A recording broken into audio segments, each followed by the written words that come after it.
Mister राज की हाल ही में एक टेक कंपनी में नौकरी लगी है। उनकी टेक होम सैलरी 1 लाख रुपए है और उनके घर वाले जोर दे रहे हैं कि वो एक फ्लैट बुक कर लें। लेकिन मिस्टर राज, उनको लगता है कि रेंट पर रहना ज्यादा फायदेमंद है। तो मिस्टर राज ने ये डिसाइड नहीं कर पा रहे हैं कि घर खरीदा जाए या रेंट पे लिया जाए और रेंट पर लेकर उसके बचे पैसे को इन्वेस्ट किया जाए। तो चलिए दोनों ही परिस्थितियों को कंपैरिजन करते हैं और देखते हैं कि घर खरीदने में ज्यादा फायदा है या फिर रेंट में रहने पर। लेकिन ये वीडियो लास्ट तक जरूर देखिएगा, क्योंकि लास्ट में मैं एक ऐसी टिप्स बताऊंगा कि मुझे यकीन है कि आपका दिल और दिमाग ये दोनों से सारा कंफ्यूजन दूर हो जाएगा और आप ये आसानी से डिसाइड कर पाएंगे कि घर खरीदें कि रेंट पर रहें। नमस्कार, मैं हूं सचिन और आप देख रहे हैं थिंक वेल्थ। वीडियो आगे बढ़ाने से पहले मैं आपसे चाहता हूं कि आप चैनल को सब्सक्राइब करें, शेयर करें, लाइक करें, क्योंकि इससे हमारी हिम्मत बढ़ती है। हमारे देश में अगर किसी के पास अपना घर नहीं है तो उसके प्रति लोगों की फीलिंग्स थोड़ी अलग तरह की हो जाती है। लोगों को लगने लगता है कि वो गरीब है, पैसे नहीं है उसके पास। लेकिन जेन जी इन पुरानी धारणाओं को तोड़ रहे हैं। हालांकि आजकल होम लोन इतनी आसानी से अवेलेबल है कि लोग भी लोन पर घर खरीदने में हिचकते नहीं हैं। भारत में प्रॉपर्टी रेंट पर लेना या फिर खरीदना, ये डिसाइड करना बहुत सारे फैक्टर्स पर डिपेंड करता है, जैसे फाइनेंशियल सर्कमस्टांसेस, लाइफस्टाइल प्रेफरेंसेस और लॉन्ग टर्म गोल्स। तो चलिए दोनों के फायदे और नुकसान का डिटेल में कंपैरिजन करते हैं। Renting property. सबसे पहले बात करते हैं कि अगर घर रेंट पर लेना है तो उसके क्या फायदे हैं। पहला है फ्लेक्सिबिलिटी। जिन लोगों की जॉब ट्रांसफरेबल है या ऐसी इंडस्ट्री में काम करते हैं कि कभी भी किसी दूसरे शहर में रिलोकेट होना पड़ता है, तो ऐसे लोगों के लिए रेंट पर रहना बहुत ज्यादा फायदेमंद हो सकता है। दूसरा है लोअर अपफ्रंट कॉस्ट, यानी घर खरीदने में आपको डाउन पेमेंट और रजिस्ट्रेशन फीस देनी पड़ती है, जो कि बड़ा अमाउंट होता है। उसका अरेंजमेंट करना मुश्किल होता है, जबकि रेंट पर घर लेने में कोई इनिशियल इन्वेस्टमेंट बहुत कम होता है, बहुत ज्यादा नहीं होता। तीसरा है नो मेंटेनेंस रिस्पॉन्सिबिलिटी, यानी रेंट के घर में रिपेयर या फिर मेंटेनेंस का कोई खर्चा नहीं होता है, वो सब लैंडलॉर्ड की जिम्मेदारी होती है। चौथा है फ्रीडम फ्रॉम मार्केट रिस्क। ये सबसे बड़ा फायदा होता है कि प्रॉपर्टी मार्केट के फ्लक्चुएशंस, यानी घर की वैल्यू बढ़ी या फिर घटी, उससे रेंट लेने वाले या रेंट पर रहने वाले को कोई फर्क नहीं पड़ता। अब बात करते हैं रेंट पर रहने से उससे होने वाले नुकसान की। नो एसेट क्रिएशन, यानी रेंट पर आप रहते हैं, उसका पेमेंट आप करते हैं, लेकिन आपकी जो फाइनेंशियल हेल्थ है उस पर उसका असर पड़ता है। यानी आप कोई कंट्रीब्यूट नहीं करते हैं अपनी फाइनेंशियल हेल्थ के लिए। आपके पैसे तो जाते हैं लेकिन उसका रिटर्न कुछ नहीं मिलता है। तो लॉन्ग टर्म फाइनेंशियल बेनिफिट जो उससे होना चाहिए पैसे खर्च करने से, वो आपको नहीं मिलता है। दूसरा है अनसर्टेनिटी और रेस्ट्रिक्शंस, यानी rent agreement long term stability नहीं दे पाते हैं। लैंडलॉर्ड जब चाहे आपको घर खाली करने के लिए बोल सकता है, या टेनेंट किसी की प्रॉपर्टी में मॉडिफिकेशन नहीं कर सकते हैं।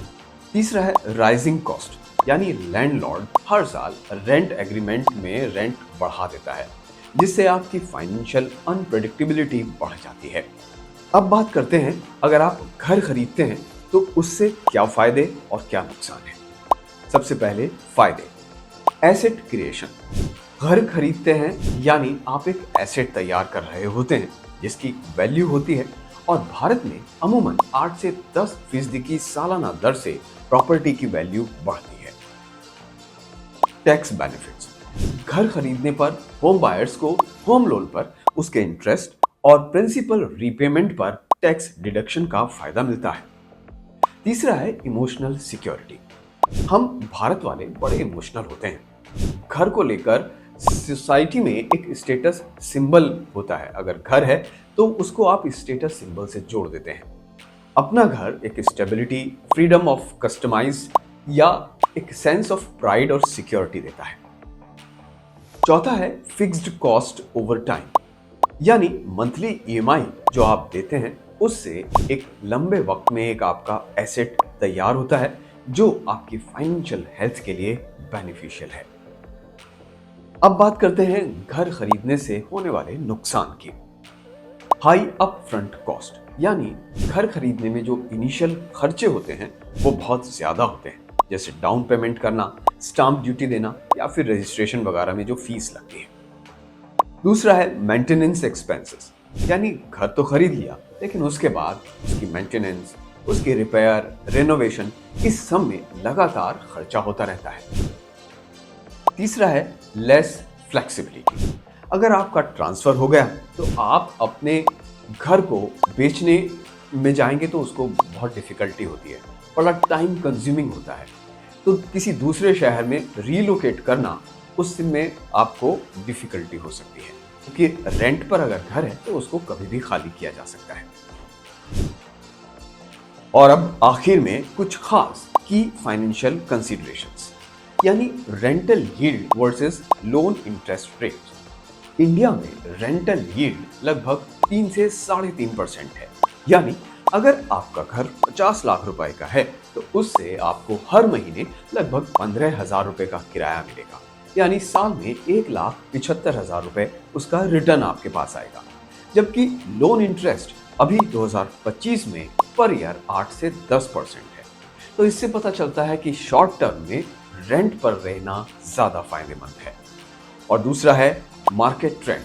मार्केट ट्रेंड कहता है कि बेंगलुरु, दिल्ली, मुंबई जैसे जो बड़े शहर हैं, उन शहरों में बढ़ती डिमांड, घरों की जो बढ़ती डिमांड है, वो बताती है कि लोग रेंटल यील्ड और अर्बनाइजेशन की वजह से अपना घर लेना ज्यादा पसंद करते हैं।